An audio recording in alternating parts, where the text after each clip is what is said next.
എന്തോന്നടേ ഇത്? കൊറേ നേരം ആയല്ല, ആരെയും കാണാനില്ല. ഇത് കൊറേ പേരുണ്ടല്ലോ. ഇതാര്? തങ്കനോ ഓമനയോ? നിങ്ങളും ഉണ്ടാ മത്സരത്തിന്? വാ, എന്ത് നമുക്ക് മത്സരിച്ചൂടെ? ഓ, ഞാൻ ചോദിച്ച വെറുതെ. അത് പോട്ടെ, നിങ്ങളെല്ലാരും എന്ത് ഇങ്ങനെ നിക്കുന്നത് ഇവിടെ? തങ്കണ്ണനെ കണ്ടൂടെ? ഇവിടെ ഏതെങ്കിലും കസേര തങ്കണ്ണൻ കണ്ടാ? അത് ശരി. കുടുംബശ്രീ ബോസിലേക്ക് നിങ്ങൾക്ക് എല്ലാവർക്കും സ്വാഗതം. സ്വാഗതമൊക്കെ അവിടെ നിക്കട്ട്. വലിയ ബംഗ്ലാവില് കസേരയൊന്നും ഇല്ലേ പ്രസിഡന്റ്? കസേരയാ? സെക്രട്ടറി കസേരയില്ലേ? മറന്നു പോയി പ്രസിഡന്റ്. അപ്പോ സാരയില്ല, നോക്കട്ടെ. അത് ഈ മത്സരത്തിന്റെ ഒരു പ്രധാന റൂളാണ്. ഇവിടെ കസേര ഇല്ല. ആവശ്യമുള്ളവർക്ക് തറയിലിരിക്കാം. അല്ലാത്ത കസേര വാങ്ങാൻ പൈസ ഇല്ലാഞ്ഞിട്ടല്ല. അത് ശരി. അത് ആവശ്യമുള്ളവർക്ക് ആവശ്യാനുസരണം മാറി മാറിയിരിക്കാം.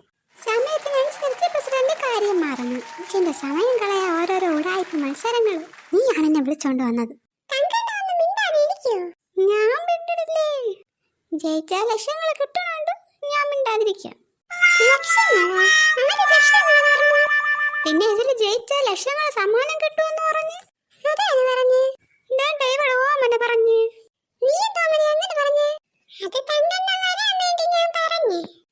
ശരി, അപ്പൊ എന്നെ പറ്റിച്ചു കൊണ്ടുവന്ന്. അതൊക്കെ പോട്ട്, പിന്നെ എന്താണ് സമ്മാനം? ഇവിടെ ജയിക്കുന്നവർക്ക് കാഞ്ചീപുരം പട്ടുസാരിയാണ് സമ്മാനം. പട്ടുസാരിയാ? ഓമനെ എന്തിനടി ഇത്? നീ വീട്ടിൽ വാ, നിനക്ക് ഞാൻ കാണിച്ചു തരാം. നിങ്ങളൊക്കെ പട്ടുസാരി വാങ്ങാൻ വന്നതാടേ? വീട്ടില് പെണ്ണുങ്ങള് പട്ടുസാരി എന്ന് കേട്ടപ്പോ വെറുതെ ഇരിക്കാൻ സമ്മതിച്ചില്ല, തള്ളി ഇങ്ങ് വിട്ട്. അപ്പച്ചാ, നിങ്ങൾ എന്തിനാണ് വീട്ടില് വെറുതെ ഇരിക്കണം, ഒരു നേരം പോക്കിന് വന്ന്. എല്ലാവരും പരസ്പരം പരിചയപ്പെടി. മത്സരം കുറച്ചു കഴിഞ്ഞ് തുടങ്ങാം. ഇനി എന്തിന് പരിചയപ്പെടാൻ? എല്ലാരും അറിയാന്നുള്ളവർ തന്നെ. ഇനി പ്രസിഡന്റ് എന്തിന്? എല്ലാവരുടെയും ശ്രദ്ധയ്ക്ക് മത്സരം അലമ്പാക്കുന്നവരെ പുറത്താക്കുന്നതാണ്.